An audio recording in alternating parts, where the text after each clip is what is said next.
ಶಾಂತಿ. Date ಆಗಿದೆ 2/2/1972. ಅವ್ಯಕ್ತ ಬಾಪ್ದಾದ ಮಧುಬನ.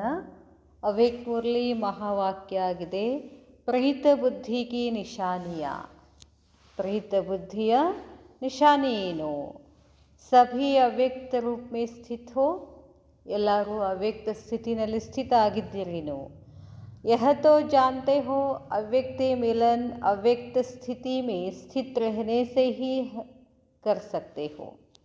ಬಾಬಾ ಹೇಳ್ತಾರೆ, ಇದಂತೂ ಗೊತ್ತಿದೆ, ಅವ್ಯಕ್ತ ಮಿಲನ ಅವ್ಯಕ್ತ ಸ್ಥಿತಿನಲ್ಲಿ ಸ್ಥಿತ ಆಗುವುದರಿಂದ ಆಗ್ತದೆ ಅಂತ ಹೇಳ್ತಾರೆ ಬಾಬಾ. ಅವ್ಯಕ್ತ ಮಿಲನ್ ಅವ್ಯಕ್ತ ಸ್ಥಿತಿನಲ್ಲಿ ಸ್ಥಿತ ಆಗುವುದರಿಂದ ಮಿಲನ್ ಮಾಡೋಕ್ಕಾಗ್ತದೆ. अपने आप से पूछो, अव्यक्त स्थिति में स्थित रहने के अनुभवी मूर्त कहाँ तक बने हो. ತಮ್ಮನ್ನು ತಾವು ತಿಳ್ಕೊಳ್ಳಿ, ಕೇಳ್ಕೊಳ್ಳಿ. ಅವ್ಯಕ್ತ ಸ್ಥಿತಿನಲ್ಲಿ ಸ್ಥಿತ ಆಗಿದ್ದುಕೊಂಡು ಅನುಭವಿ ಮೂರ್ತ ಎಷ್ಟಾಗಿದ್ದೀರಾ? ಅವ್ಯಕ್ತಿ ಸ್ಥಿತಿ में रहने वालों का सदा हर संकल्प हर कार्य अलौकिक होता है. ಅವ್ಯಕ್ತ ಸ್ಥಿತಿನಲ್ಲಿ ಇರುವಂಥವರು ಯಾವಾಗಲೂ ಅವರ ಪ್ರತಿಯೊಂದು ಸಂಕಲ್ಪ ಪ್ರತಿಯೊಂದು ಕಾರ್ಯ ಏನಾಗಿರ್ತದೆ? अलौकिक ಆಗಿರ್ತದೆ. ऐसा व्यक्ति भाव में व्यक्त देश और कर्तव्य में रहते हुए भी कमल पुष्प के समान न्यारा और एक पाप का सदा प्यारा रहता है. ಇಂಥ ಅವ್ಯಕ್ತಿ ಭಾವದಲ್ಲಿ ವ್ಯಕ್ತ ದೇಶ ಮತ್ತು ಕರ್ತವ್ಯದಲ್ಲಿ ಇರ್ತಾ ಕಮಲ ಪುಷ್ಪ ಸಮಾನ್ ನ್ಯಾರ ಮತ್ತು ಏಕ್ ಬಾಪ್ ಕಾ ಸದಾ ಪ್ಯಾರ रहता है. ಎಷ್ಟು ನ್ಯಾರ ಆಗ್ತೀವೋ ಅಷ್ಟು ಒಬ್ಬ ತಂದೆಗೆ ನಾವೇನಾಗ್ತೀವಿ? ಪ್ಯಾರ ಆಗ್ತೀವಿ. ऐसे अलौकिक अव्यक्ति स्थिति में सदा रहने वाले को कहा जाता है अल्लाह लोग. ಇಂಥ ಅವ್ಯಕ್ತ ಸ್ಥಿತಿಯಲ್ಲಿ ಯಾವಾಗಲೂ ಇರುವುದರಿಂದ ಅವ್ರಿಗೆ ಹೇಳಲಾಗ್ತದೆ ಇವರು ದೇವರ ಮಕ್ಕಳು ಅಂತ. ಟೈಟಲ್ ತೋ ಅವ್ರು ಭೀ ಹೇ, ऐसे को ही प्रीत बुद्धि कहा जाता है. ಇಂಥವ್ರಿಗೆ ಪ್ರೀತ ಬುದ್ಧಿಯುಳ್ಳವರು ಅಂತ ಹೇಳಲಾಗ್ತದೆ. ಪ್ರೀತ ಬುದ್ಧಿ और ವಿಪರೀತ ಬುದ್ಧಿ दोनों के अनुभवी हो. ಪ್ರೀತ ಬುದ್ಧಿ ವಿಪರೀತ ಬುದ್ಧಿ ಎರಡುಗಳ ಅನುಭವಿ ಆಗಿದ್ದೀರೇನು?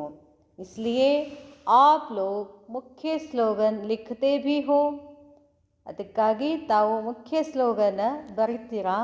विनाश काले विपरीत बुद्धि पांडव विजयंती और विनाश काले विपरीत बुद्धि विनश्यंती.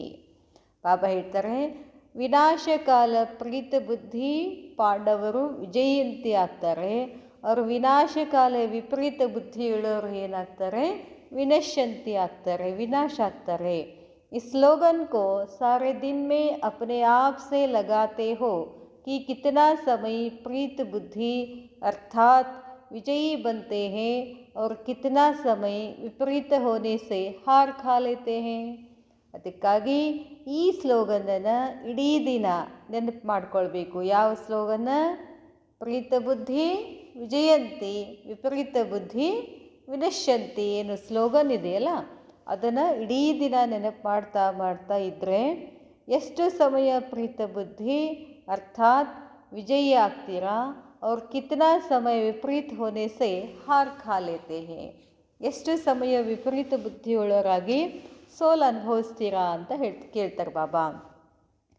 ಜಬ್ ಮಾಯಾ ಸೆ ಹಾರ್ ಖಾತೆ ಹೋ ತೋ ಕ್ಯಾ ಪ್ರೀತ ಬುದ್ಧಿ ಹೋ.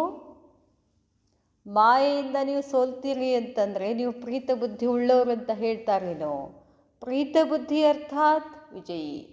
ಪ್ರೀತ ಬುದ್ಧಿ ಅಂತಂದ್ರೇ ಯಾವಾಗಲೂ ವಿಜಯಿ ಆಗೋದು. ಎದ್ರ ಮೇಲೆ ವಿಜಯಿ ಆಗೋದು?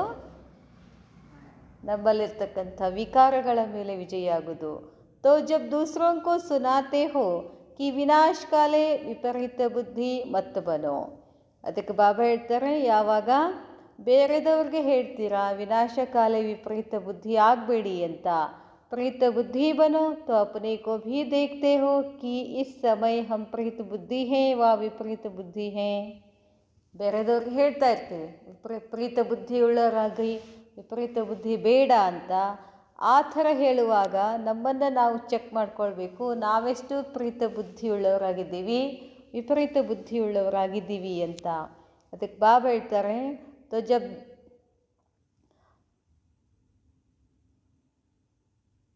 प्रीत बुद्धि वाला कब श्रीमत के प्रीत एक संकल्प भी नहीं उठा सकता. ಯಾರು ಪ್ರೀತ ಬುದ್ಧಿಯುಳ್ಳವರಾಗಿರ್ತಾರೋ ಯಾವಾಗಲೂ ಕೂಡ ಶ್ರೀಮತಿಗೆ ವಿರುದ್ಧವಾಗಿ ಸಂಕಲ್ಪ ಅವರು ಮಾಡೋದಿಲ್ಲ ಅಂತ ಹೇಳ್ತಾರೆ ಬಾಬಾ. ಅಗರ್ श्रीमत के विपरीत संकल्प व वचन व कर्म होता है तो क्या उसको प्रीत बुद्धि कहेंगे. ಒಂದು ವೇಳೆ ಶ್ರೀಮತಕ್ಕೆ ವಿರುದ್ಧವಾಗಿ ಸಂಕಲ್ಪಗಳಾಗಲಿ ಮಾತುಗಳಾಗಲಿ ಕರ್ಮಗಳು ಆಗಲಿ ನಡೆದ್ರೆ ಅದಕ್ಕೆ ಪ್ರೀತ ಬುದ್ಧಿಯುಳ್ಳವರು ಅಂತ ಹೇಳಲಾಗ್ತದೇನು. प्रीत बुद्धि अर्थात बुद्धि की लगन व प्रीत एक प्रीतम के साथ सदा लगी हुई हो. ಪ್ರೀತ ಬುದ್ಧಿ ಇದರ ಅರ್ಥ ನಮ್ಮ ಬುದ್ಧಿಯ ಲಗನ್ ಯಾವಾಗಲೂ ಪ್ರೀತ್ ಏಕ್ ಪ್ರೀತಮ್ ಕೆ ಸಾಥ್. ನಮ್ಮ ಬುದ್ಧಿಯ ಲಗನ್ ಪ್ರೀತಿ ಒಬ್ಬ ಪ್ರೀತಮ್ ಯಾರು, ಶಿವಬಾಬನ ಜೊತೆ ಇರಬೇಕು ಅಂತ ಹೇಳ್ತಾರೆ ಬಾಬಾ. जब एक के साथ सदा प्रीत है तो अन्य किसी भी व्यक्ति व वैभवों के साथ प्रीत जुट नहीं सकती. ಯಾವಾಗ ಒಬ್ಬರ ಜೊತೆ ಸದಾ ಪ್ರೀತಿ, ಪರಮಾತ್ಮನ ಜೊತೆ ಪ್ರೀತಿ ಇತ್ತು ಅಂದರೆ ಬೇರೆಯವರ ಯಾವ ವ್ಯಕ್ತಿಗಳ ಜೊತೆ ವೈಭವದ ಜೊತೆ ಪ್ರೀತ ಇರೋದಿಲ್ಲ ಅಂತ ಹೇಳ್ತಾರೆ ಬಾಬಾ. क्योंकि प्रीत बुद्धि अर्थात सदा बाप दादा को अपने सम्मुख अनुभव करेंगे. ಯಾಕಂತಂದರೆ ಯಾರು ಪ್ರೀತ ಬುದ್ಧಿಯುಳ್ಳವರಾಗಿರ್ತಾರೋ ಅವರು ಯಾವಾಗಲೂ ಬಾಪ್ ದಾದಾರವರ ಎದುರುಗಡೆ ಇರುವಂತಹ ಅನುಭವ ಮಾಡ್ತಾರೆ. जब बाप सदा सम्मुख है तो ऐसे सम्मुख रहने वाले कब विमुख नहीं हो सकते. ಯಾವಾಗ ತಂದೆ ಯಾವಾಗಲೂ ನನ್ನ ಎದುರುಗಡೆ ಇರ್ತಾರೋ ಅವರು ಐಸೆ ಸಮ್ಮುಖ ರಹನೆ ವಾಲೆ, ಈ ಥರ ಬಾಬಾನ ಎದುರುಗಡೆ ಇಟ್ಕೊಂಡಿರುವಂಥವ್ರು ಎಂದೂ ಕೂಡ ವಿಮುಖ ಆಗೋದಿಲ್ಲ ಅಂತ ಹೇಳ್ತಾರೆ ಬಾಬಾ. ವಿಮುಖ ಹೋತೆ ಹೇ ಅರ್ಥಾತ್ ಬಾಪ್ ಸಮ್ಮುಖ ನಹಿ ಹೇ. ವಿಮುಖ ಆಗೋದಂತಂದ್ರೇನು, ಬಾಬಾರವರು ಎದುರುಗಡೆ ಇರೋದಿಲ್ಲ.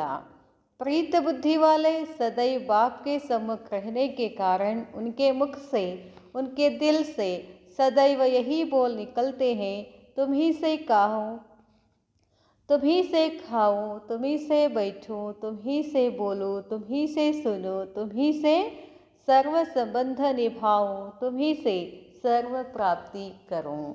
ಬಾಬಾ ಹೇಳ್ತಾರೆ, ಯಾರು ಬಾಬನ ಜೊತೆ ಪ್ರೀತ ಬುದ್ಧಿಯುಳ್ಳವರು ಇರ್ತಾರೋ ಅವರ ಹೃದಯ ಯಾವಾಗಲೂ ಹೃದಯದ ಮಾತುಗಳು ಇದೇ ಥರ ಹೊರಬರ್ತಾವೆ.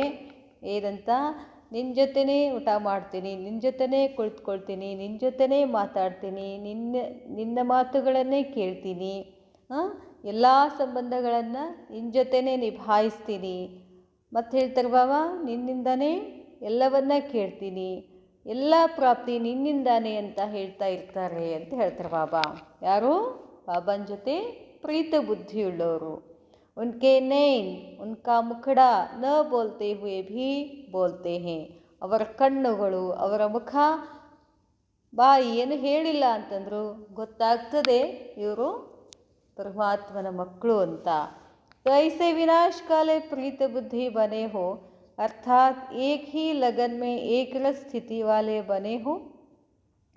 ಬಾಬಾ ಹೇಳ್ತಾರೆ, ಈಗ ವಿನಾಶ ಕಾಲೆ ಪ್ರೀತ ಬುದ್ಧಿ ಬನೆ ಹೋ ಅರ್ಥಾತ್ ಏಕ್ ಹಿ ಲಗನ್ ಮೇ ಏಕ್ ರಸ್ ಸ್ಥಿತಿ ವಾಲೆ ಬನೆ ಹೋ. ಒಬ್ಬ ತಂದೆಯಲ್ಲೇ ಸ್ಥಿತ ಆಗಿದ್ದೀರೇನು. ಜೈಸೆ ಸಾಕಾರ ರೂಪ ಮೇ ಸಾಕಾರ ದೇಶ ಮೇ ವರದಾನ ಭೂಮಿ ಮೇ जब सम्मुख आते हो तो जैसे सुना वैसे ही सदा प्रीत बुद्धि का अनुभव करते हो ना. ಹೇಗೆ ಸಾಕಾರ ರೂಪದಲ್ಲಿ, ಸಾಕಾರ ದೇಶದಲ್ಲಿ, ವರದಾನ ಭೂಮಿ ಅಂದರೆ ಮಧುಬನದಲ್ಲಿ ಯಾವಾಗ ಬಾಬಾ ಎದುರುಗಡೆ ಬರ್ತಾರೋ ಏನೇನು ಹೇಳ್ತಾರಲ್ಲ ಕೇಳ್ತೀವಲ್ಲ, ಆವಾಗ ಏನಿರ್ತದೆ, ಬಾಬನ ಜೊತೆ ಪ್ರೀತ ಬುದ್ಧಿಯ ಅನುಭವ ಆಗ್ತಿರ್ತದೆ. अनुभव सुनाते हो ना, ऐसे ही बुद्धि योग द्वारा सदा बाप दादा के सम्मुख रहने का अभ्यास करो तो क्या सदा प्रीत बुद्धि नहीं बन सकते. ಹೇಗೆ ಅಲ್ಲಿ ಮಧುಬನದಲ್ಲಿ ಕೂತಾಗ ಮಿಲನ್ ಮಾಡುವಾಗ ಬಾಬನ ಜೊತೆ ಪ್ರೀತ ಬುದ್ಧಿ ಇರ್ತದೋ ಅದೇ ಥರನೇ ಯಾವಾಗಲೂ ಬುದ್ಧಿಯೋಗದ ಮುಖಾಂತರ ಸದಾ ಬಾಪ್ ದಾದಾರವರನ್ನ ಎದುರುಗಡೆ ಇಟ್ಕೊಳ್ತಕ್ಕಂಥ ಅಭ್ಯಾಸ ಮಾಡ್ತಾ ಹೋದರೆ ನೀವು ಪ್ರೀತ ಬುದ್ಧಿಯುಳ್ಳವರಾಗೋದಿಲ್ಲ. जिसके सम्मुख है ही सदा बाप दादा, तो जैसे सूर्य के सामने देखने से सूर्य की किरणें अवश्य आती हैं. ಬಾಬಾ ಹೇಳ್ತಾರೆ, ಜಿಸ್ಕೆ ಸಮ್ಮುಖ ಹೇ, ಯಾರು ಎದುರುಗಡೆ ಇದ್ದೀರಾ, ಸದಾ ಬಾಪ್ ದಾದಾ ತೋ ಜೈಸೆ ಸೂರ್ಯ, ಹೇಗೆ ಅಂದರೆ ಸೂರ್ಯ ಎದುರುಗಡೆ ಇದ್ದಾಗ ಸೂರ್ಯನನ್ನು ನೋಡ್ತಾ ಸೂರ್ಯನ ಕಿರಣಗಳು ನನ್ನ ಮೇಲೆ ಬೀಳ್ತಿದ್ದಾವೆ ಅಂತ ಅನುಭವ ಮಾಡ್ತೀರಲ್ಲ, ಇಸಿ ಪ್ರಕಾರ अगर ज्ञान सूर्य बाप के सदा सम्मुख रहो तो ज्ञान सूर्य के सर्व गुणों की किरणें अपने में अनुभव नहीं होगी. ಇದೇ ಥರ ಹೇಗೆ ಸ್ಥೂಲ ಸೂರ್ಯನ ಎದುರುಗಡೆ ಮುಖ ಮಾಡಿಕೊಂಡು ನಿಂತಾಗ ಆ ಸೂರ್ಯನ ಕಿರಣಗಳು ನಮ್ಮ ಮೇಲೆ ಬೀಳ್ತಾವೋ, ಅದೇ ಥರ ಈ ಜ್ಞಾನ ಸೂರ್ಯ ಶಿವಬಾಬಾನ ಎದುರುಗಡೆ ನೀವಿಟ್ಕೊಂಡ್ರೆ ಬಾಬನ ಎಲ್ಲ ಜ್ಞಾನದ ಸರ್ವಗುಣಗಳ ಕಿರಣಗಳು ನನ್ನಲ್ಲಿ ತುಂಬಿಕೊಳ್ತಾವೆ, ನನ್ನಲ್ಲಿ ತುಂಬಿಕೊಳ್ತಕ್ಕಂಥ ಅನುಭವ ಆಗ್ತದೇನು ಅಂತ ಕೇಳ್ತಾರೆ ಬಾಬಾ. ज्ञान सूर्य की किरणें न चाहते भी अपने में धारण होते हुए अनुभव करेंगे, लेकिन तब जब बाप के सदा सम्मुख होंगे. ಜ್ಞಾನ ಸೂರ್ಯನ ಕಿರಣಗಳು ನಾವು ಇಷ್ಟ ಇಲ್ಲದೇ ಇದ್ರೂ ಕೂಡ ನಮ್ಮಲ್ಲಿ ಧಾರಣೆ ಆಗ್ತಾ ಹೋಗ್ತದೆ, ಅನುಭವ ಮಾಡ್ತಾ ಹೋಗ್ತೀರಾ. ಆದರೆ ಯಾವಾಗ ಅದು ಬಾಬಾ ಎದುರುಗಡೆ, ನೀವು ಬಾಬಾ ನನ್ನ ಎದುರುಗಡೆ ಇದ್ದಾರೆ ಅಂತ ಅನುಭವ ಅಷ್ಟೇ ಮಾಡಿ, ಆತನ ಗುಣಗಳ ಕಿರಣಗಳು ನಮಗೇ ಗೊತ್ತಿಲ್ಲದಂಗೆ ನಮ್ಮೊಳಗಡೆ ಬಂದು ಸೇರಿಕೊಳ್ತವೆ ಅಂತ ಹೇಳ್ತಾರೆ ಬಾಬಾ. ಬಾಬಾ ಹೇಳ್ತಾರೆ, जो सदा बाप को सम्मुख अनुभव करते उन्होंने सूरत पर क्या दिखाई देगा. ಯಾರು ಯಾವಾಗಲೂ ತಂದೆ ಎದುರುಗಡೆ ಇದ್ದಾರೆ ಅನ್ನೋ ಅನುಭವ ಮಾಡ್ತಾರೋ ಅವ್ರ ಮುಖದಲ್ಲಿ ಏನು ಕಾಣಿಸ್ತದೆ. जिससे आप स्वयं ही समझ जाएंगे कि यह सदैव बाप के सम्मुख रहता है. ಏನನ್ನಿಸ್ತದೆ ಅಂತಂದರೆ ಅವರು ಯಾವಾಗಲೂ ಪರಮಾತ್ಮನ ಎದುರುಗಡೆ ಇದ್ದಾರೆ ಅಂತ ಅನುಭವ ಆಗ್ತದಲ್ಲ.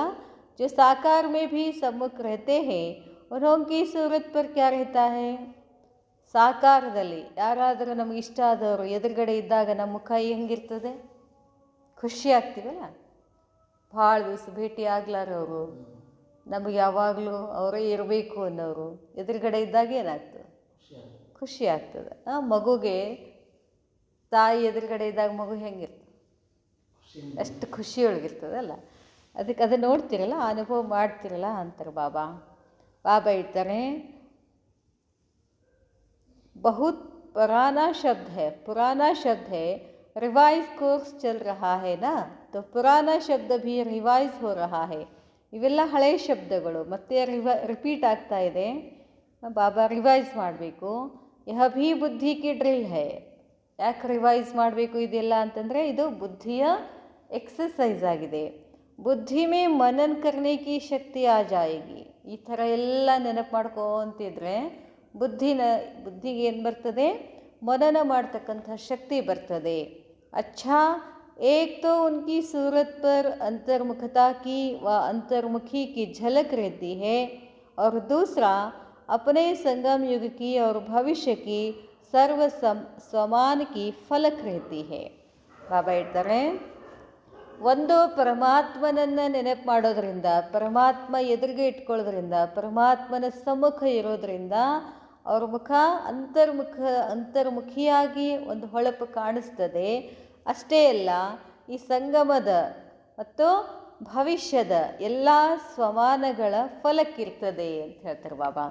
ಸ್ವಮಾನಗಳ ಫಲಕ್ ಅಂತಂದ್ರೇನು, ಅವ್ರು ಯಾವಾಗ ಬಾಬಾನ ಎದುರುಗಡೆ ಇಟ್ಕೊಂಡು ಕೂತಿರ್ತಾರೋ ಅವ್ರ ಮುಖ ಶಾಂತ ಅನ್ನಿಸ್ತದೆ. ಆತ್ಮನ ಸ್ವಮಾನ ಏನು, ಶಾಂತ್. ಅವ್ರ ದೃಷ್ಟಿ ಏನು ಅನ್ನಿಸ್ತದೆ, ನಮ್ಮನ್ನು ಬಹಳ ಪ್ರೀತಿಯಿಂದ ನೋಡ್ತಿದ್ದಾರೆ ಅಂತ ಅನ್ನಿಸ್ತದೆ. ಇವೆಲ್ಲ ಏನು, ಸಂಗಮಯುಗದ ಸ್ವಮಾನಗಳಲ್ಲ. ಅದಕ್ಕೆ ಹೇಳ್ತಾರೆ ಆ ಫಲಕ್ ಇರ್ತದೆ. ಸಮझा, ತಿಳಿತಾ. ಏಕ್ ಝಲಕ್ ದಿಖಾಯಿ ದೇತಿ ಹೈ, ದೂಸರಾ ಫಲಕ್ ದಿಖಾಯಿ ದೇತಿ ಹೈ. तो ऐसे सदैव न सिर्फ फलक दिखाई दे लेकिन झलक भी दिखाई दे. हर्षित मुख के साथ अंतर्मुखी भी दिखाई दे. ಹರ್ಷಿತ ಮುಖ ಹೊರಗಡೆಯವ್ರದ್ದು ಹರ್ಷಿತ ಮುಖ ಇರ್ತಾರೆ. ಕೆಲವರು ಸುಮ್ಮನೆ ಅವಾಗಲೂ ನಗ್ತಿರ್ತಾರೆ. ಅವ್ರ ಮುಖ ಸ್ವಲ್ಪ ನಗು ಮುಖನೇ ಇರ್ತದೆ, ಆದರೆ ಒಳಗಡೆ ಅಂತರ್ಮುಖಿ ಇರಬೇಕು ಅಂತಾರೆ ಬಾಬಾ. ಬರೀ ಹರ್ಷಿತ ಮುಖ ಇದ್ರೆ ಅಷ್ಟೇ ಸಾಲದು, ಅಂತರ್ಮುಖಿನೂ ಇರಬೇಕು ಅಂತ ಹೇಳ್ತಾರೆ ಬಾಬಾ. ऐसे को कहा जाता है सदा बाप के सम्मुख रहने वाले ಪ್ರೀತ ಬುದ್ಧಿ. ಇಂಥವ್ರಿಗೆ ಹೇಳಲಾಗ್ತದೆ ಯಾವಾಗಲೂ ಸಮ್ಮುಖದಲ್ಲಿ ಪ್ರೀತ ಬುದ್ಧಿಯುಳ್ಳವರು ಅಂತ. अगर सदा यह स्मृति रहे कि इस तन का किसी भी समय विनाश हो सकता है.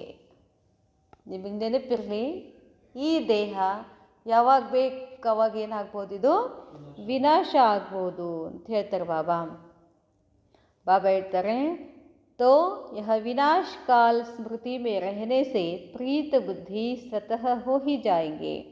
ಅದಕ್ಕಾಗಿ ಈ ವಿನಾಶ ಕಾಲದ ಸ್ಮೃತಿ ಇರುವುದರಿಂದ ಸ್ವತಃ ಪ್ರೀತ ಬುದ್ಧಿಯುಳ್ಳವರಾಗ್ತೀರಾ. जब विनाश का काल आता है तो अज्ञानी भी बाप को याद करने का प्रयत्न जरूर करते हैं. ಇನ್ನೇನು ನಾನು ಸಾಯ್ತೀನಿ, ನಿಮ್ಮದು ಏನು ಆಯುಷ್ಯ ಮುಗೀತು, ಇನ್ನು ಶರೀರ ಬಿಡಬೇಕಾಗ್ತದೆ, ನೀವು ಉಳಿಯುವುದಿಲ್ಲ ಅಂತ ಹೇಳಿದಾಗ ಆವಾಗ ಅವ್ರಿಗೆ ಏನು ಅನ್ನಿಸ್ತದೆ, ಆವಾಗಾದರೂ ಭಗವಂತನನ್ನು ನೆನಪು ಮಾಡಬೇಕು ಅಂತ ಅನಿಸ್ತೈತಲ್ಲ, ಅವ್ರ ಬುದ್ಧಿನಲ್ಲಿ ಬರ್ತದೆ, ಮಾಡೇ ಮಾಡ್ತಾರೆ, ಆ ಪ್ರಯತ್ನ ಮಾಡ್ತಾರೆ. ಲೇಕಿನ್ ಪರಿಚಯಕ್ಕೆ ಬಿನಾ ಪ್ರೀತ್ ಜುಟ್ ನಹಿ ಪಾತಿ. ಪ್ರೀತಿ ಹೆಂಗೆ ಹುಟ್ಟಬೇಕು? ಪರಿಚಯ ಬೇಕಾ? ತಂದೆ ಪರಿಚಯ. ಅದಕ್ಕಾಗಿ ಬಾಬಾ ಏನು ಹೇಳ್ತಾರೆ, ಅಟ್ಲೀಸ್ಟ್ ಪರಿಚಯನಾದರೂ ಮಾಡಿಕೊಡ್ರಿ, ನನ್ನ ತಂದೆ ಹೇಗೆ, ಏನು, ಹೆಂಗಿದ್ದಾರೆ, ಏನು ಮಾಡ್ತಾರೆ. ಬಾಬಾ ಹೇಳ್ತಾರೆ, ಪರಿಚಯ ಇಲ್ಲ ಅಂತಂದರೆ ಪ್ರೀತಿ ಹೆಂಗೆ ಹುಡ್ತದೆ? ಯಾರೋ ಎಲ್ಲೋ ಹೋಗ್ತಿರ್ತಾರೆ, ಅವ್ರ ಮೇಲೆ ನಮ್ಗೆ ಪ್ರೀತಿ ಬರ್ತದೆ? ನಮ್ಗೆ ಗೊತ್ತಿದ್ದವ್ರ ಮೇಲೇ ಪ್ರೀತಿ ಬರೋದು. ಅದಕ್ಕೆ ಹೇಳ್ತಾರೆ ಬಾಬಾ, ಪರಿಚಯ के बिना प्रीत बुद्धि कैसे आती है? अगर यह सदा स्मृति में रखो कि यह अंतिम घड़ी है. ಮತ್ತೊಂದು ಹೇಳ್ತಾರೆ ಬಾಬಾ, ಒಂದು ಸವಾನೇನು ಹೇಳಿದರು, ಈ ದೇಹ ಯಾವಾಗ ಬೇಕಾದರೂ ವಿನಾಶ ಆಗ್ಬೋದು. ಮತ್ತು ಹೇಳ್ತಾರೆ ಬಾಬಾ, ಹರ್ ಘಡಿ ಅಂತಿಮ ಘಡಿ ಅಂತ ತಿಳ್ಕೊಳ್ಳಿ. ಅಂತಿಮ ಜನ್ಮ ನಹಿ ಅಂತಿಮ ಘಡಿ ಹೇ. ಇದು ಕೊನೆ ಜನ್ಮ ಅಲ್ಲ, ಈ ಕ್ಷಣನೇ ಕೊನೆ ಕ್ಷಣ ಅಂತ ಸ್ಮೃತಿ ಇರಬೇಕು ಅಂತ ಹೇಳ್ತಾರೆ ಬಾಬಾ. अंतिम जन्म नहीं अंतिम घड़ी है, यह याद रहने से और कोई भी याद नहीं आएगा. ನನ್ನ ಪ್ರತಿ ಕ್ಷಣನೂ ಅಂತಿಮ ಕ್ಷಣ ಅಂತ ಸ್ಮೃತಿ ಇದ್ದರೆ ಬೇರೆ ಏನೂ ನೆನಪು ಬರೋದಿಲ್ಲ. ಬೊಮ್ಮ ಯಾಕೆ ಅಷ್ಟು ಫಾಸ್ಟ್ ಹೋದ್ರು ಪುರುಷಾರ್ಥದಲ್ಲಿ? ಅವ್ರ ಸಮಾನ, ಅವ್ರ ಫೇವ್ರೈಟ್ ಸಮಾನ ಅಂತಂದರೆ ಹರ್ ಘಡಿ ಅಂತಿಮ ಘಡಿ ಅಂತ ತಿಳ್ಕೊಂಡು ಫಾಸ್ಟ್ ಫಾಸ್ಟ್ ಫಾಸ್ಟ್ ಏನು ಮಾಡಿದ್ರು, ಅವರು ಪುರುಷಾರ್ಥ ಮಾಡಿದರು. ಬಾಬಾ ಹೇಳ್ತಾರೆ, ಹಾಗಂದರೆ ಬೇರೆ ಏನೂ ನೆನಪಿರೋದಿಲ್ಲ ನಮಗೆ. ಸಾವು ಬರ್ತದೆ, ಈ ಸದ್ ನಾನು ಬಾಬಾ ನೆನಪು ಮಾಡಬೇಕು, ಈ ಸದ್ ಸಾವು ಬರ್ತದೆ, ಈ ಸದ್ ಬಾಬಾ ನೆನಪು ಮಾಡಬೇಕು ಅಷ್ಟೇ, ಬೇರೆ ಏನೂ ಬರೋದಿಲ್ಲ ಅಂತಾರೆ ಬಾಬಾ. ಬಾಬಾ ಹೇಳ್ತಾರೆ,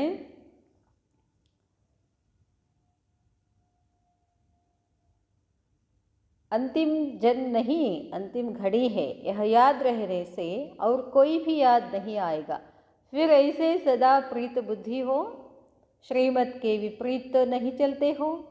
ಇಷ್ಟು ಪ್ರೀತ ಬುದ್ಧಿಯುಳ್ಳವರಾಗಿದ್ದೀರಾ, ಶ್ರೀಮತದ ವಿರುದ್ಧ ಏನಾದರೂ ನಡೀತೀರಾ? ಅಗರ್ ಮನಸಾ ಮೇ ಭಿ ಶ್ರೀಮತ್ ಕೆ ವಿಪರೀತ ವ್ಯರ್ಥ ಸಂಕಲ್ಪ ವ ವಿಕಲ್ಪ ಆತೆ ಹೇ ತೋ ಕ್ಯಾ ಪ್ರೀತ ಬುದ್ಧಿ ಕಹೆಂಗೆ.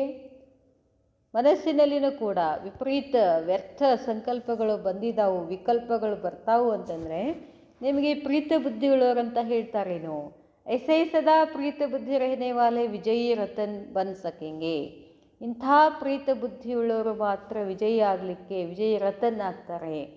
ವಿಜಯಿ ರತನ್ बनने के लिए अपने को सदा ಪ್ರೀತ ಬುದ್ಧಿ ಬನಾವೋ. ಎಲ್ಲದರಲ್ಲಿಯೂ ನಾವು ವಿಜಯಿನ ಪಡ್ಕೊಳ್ಬೇಕು ಅಂತಂದರೆ ನಮ್ಮ ಬುದ್ಧಿ ಏನಿರಬೇಕು? ಪ್ರೀತ ಬುದ್ಧಿ. ಯಾರ ಮೇಲೆ ಪ್ರೀತಿ ಇರಬೇಕು? ಯಾರನ್ನು ಪ್ರೀತಿ ಮಾಡಬೇಕು? ಒಬ್ಬ ತಂದೆ ಪರಮಾತ್ಮನನ್ನು ಮಾತ್ರ ಪ್ರೀತಿ ಮಾಡಬೇಕು. ಉಳಿದವ್ರದ್ದು ಏನು ಮಾಡೋದದ? ಕರ್ತವ್ಯ ನಿಭಾಯಿಸೋದಷ್ಟೇ ಇದೆ. नहीं तो ऊंच पद पाने के बजाय कम पद पाने के अधिकारी बन जाएंगे.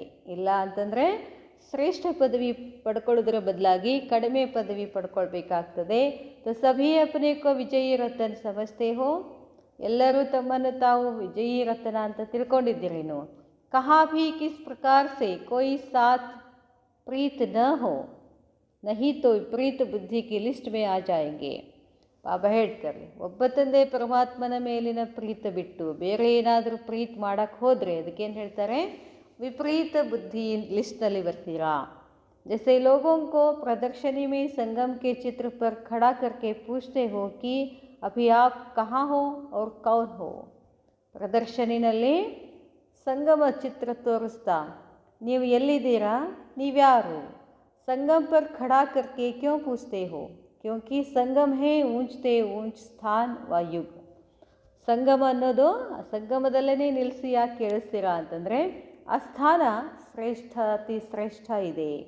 इसी प्रकार अपने आप को ऊंची स्टेज पर खड़ा करो और फिर अपने आप से पूछो कि मैं सदा प्रीत बुद्धि हूँ. ಬೇರೆದವ್ರಿಗೆ ಹೇಳದಂತೂ ದೂರ ಉಳಿತು, ತಮ್ಮನ್ನು ತಾವು ಶ್ರೇಷ್ಠ ಸ್ಥಿತಿನಲ್ಲಿ ನಿಂತು ಚೆಕ್ ಮಾಡ್ಕೊಳ್ಳಿ.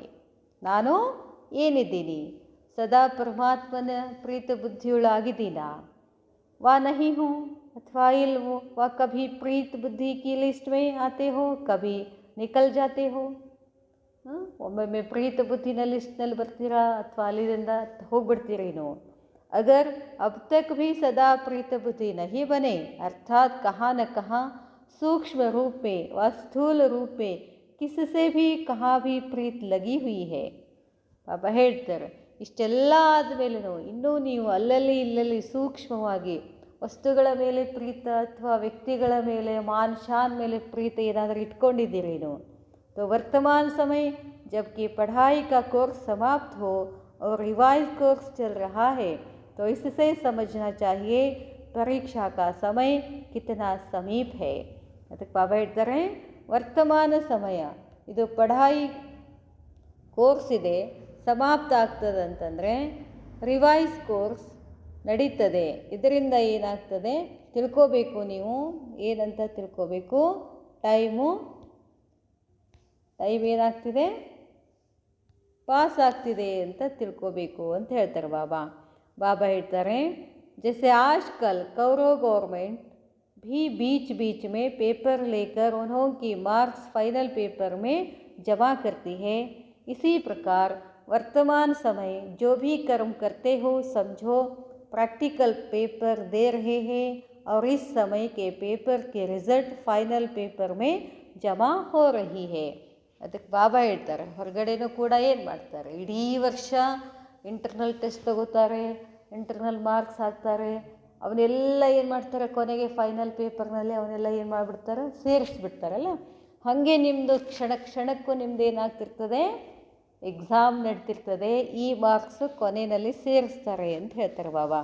ಅಭಿ ಥೋಡೆ ಸಮಯ ಮೇ ಯಹ ಭಿ ಅನುಭವ ಕರೆಂಗೆ, ಇನ್ನು ಸ್ವಲ್ಪ ದಿವಸದಲ್ಲಿ ಇದೆಲ್ಲ ನೀವು ಅನುಭವ ಮಾಡ್ತೀರಾ ಅಂತ ಹೇಳ್ತಾರೆ ಬಾಬಾ. कोई भी विकर्म करने वाले को सूक्ष्म रूप में सजाओं का अनुभव होगा. ಬಾಬಾ ಹೇಳ್ತಾರೆ, ಯಾವುದೇ ವಿಕರ್ಮಗಳು ಸೂಕ್ಷ್ಮ ರೂಪದಲ್ಲಿ ಏನಾಗ್ತಿರ್ತದೆ, ಶಿಕ್ಷೆಯ ಅನುಭವ ಮಾಡ್ತಿರ್ತೀರ, ನಿಮಗೆ ಗೊತ್ತಾಗ್ತಿರ್ತದೆ, ಅಂತೀರ ಬಾಯಿಲೆ, ಏನೋ ಪಾಪ ಮಾಡಿದ್ದೀನಿ ನನಗೆ ಹಿಂಗಾಗ್ತಿದೆ ಅಂತ. जैसे प्रीत बुद्धि चलते फिरते बाप के चरित्र और बाप के कर्तव्य की स्मृति में रहने से बाप के मिलने का प्रैक्टिकल अनुभव करते हैं, वैसे विपरीत बुद्धि वाले विमुख होने से सूक्ष्म सजाओं का अनुभव करेंगे. ಹೇಗೆ ಪ್ರೀತ ಬುದ್ಧಿಯುಳ್ಳವ್ರು ಏನು ಮಾಡ್ತಾರೆ, ಯಾವಾಗಲೂ ತಂದೆ ಕರ್ತವ್ಯದ ಸ್ಮೃತಿ ತಗೊಂಡು ಬರ್ತಾರೆ, ಪ್ರಾಕ್ಟಿಕಲ್ ಅನುಭವ ಮಾಡ್ತಾರೆ.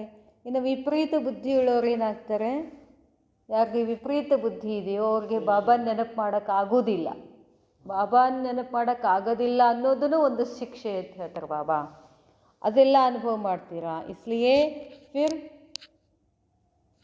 फिर भी बाप दादा पहले से ही सुना रहे हैं कि बाबा ಹೇಳ್ತಾರೆ, जैसे बाप के सम्मुख आने से 1 सेकंड का मिलना आत्मा के अनेक जन्मों की प्यास बुझा देता है, ऐसे ही विमुख होने वाले को भी अनुभव होगा.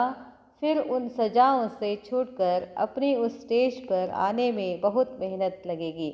ಅದಕ್ಕೆ ಬಾಬಾ ಹೇಳ್ತಾರೆ, ವಿಪರೀತ ಬುದ್ಧಿಯುಳ್ಳವರಾದರೆ ಬಾಬಾನ ಅನುಭವದಿಂದ ವಿಮುಖ ಆಗಿಬಿಡ್ತೀರಾ, ಅಲ್ಲಿ ನೀವು ಮತ್ತೆ ಪರಿಶ್ರಮ ಪಡಬೇಕಾಗ್ತದೆ.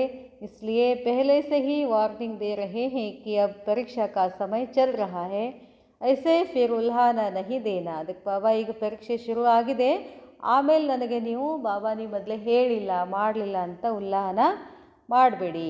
इसलिए सूक्ष्म सजाओं से बचने के लिए अपने से ही अपने आप को सदा सावधान रखो. ಅದಕ್ಕೆ ಸೂಕ್ಷ್ಮ ಶಿಕ್ಷೆಗಳಿಂದ ಬಚಾವಾಗಬೇಕು ಅಂತಂದರೆ ತಮ್ಮನ್ನು ತಾವು ಸಾವಧಾನ ಇಟ್ಕೊಳ್ಳಿ. ಎಂದೂ ಕೂಡ ಗಫಲತ್ ಮಾಡೋಕ್ಕೆ ಹೋಗಬೇಡಿ.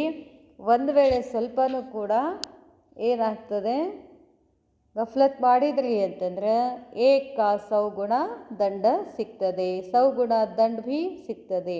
ಪ್ರಾಕ್ಟಿಕಲ್ ಅನುಭವ ಮಾಡ್ತೀರಾ. ಆದ್ದರಿಂದ ಸದಾ ತಂದೆಯ ನೆನಪು, ತಂದೆ ಎದುರುಗಡೆ ಪ್ರೀತಿ ಬುದ್ಧಿಯುಳ್ಳವರಾಗಿರಬೇಕು ಅಂತ ಹೇಳ್ತಾರೆ ಬಾಬಾ. ಅಚ್ಚಾ, ಓಂ ಶಾಂತಿ.